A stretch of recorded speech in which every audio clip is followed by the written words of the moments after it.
Want to pay someone on Cash App but prefer using your credit card? In this quick tutorial, I'll show you exactly how to link your credit card, send money, and avoid common mistakes, so you can complete your payment with confidence.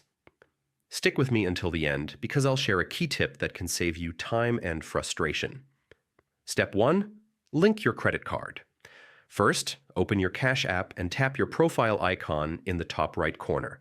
Scroll down and select Linked Banks, tap Link Card and choose Credit Card.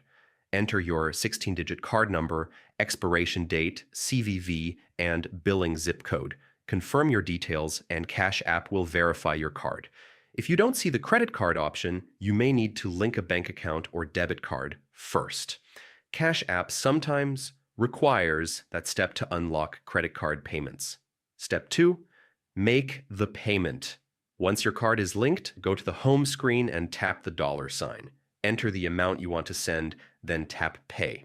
Select your credit card from the payment options, add the recipient's cash tag, phone number, or email, and tap Pay again to finalize.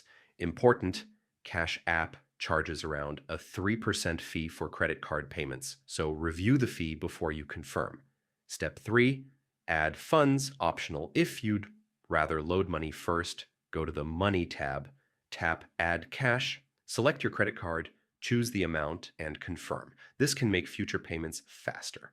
If your card doesn't link, make sure your account is verified. If issues continue, use the in-app support to contact Cash App for help. And that's it. You just learned how to pay someone on Cash App using a credit card. If this video helped you, hit the like button and subscribe for more quick tutorials.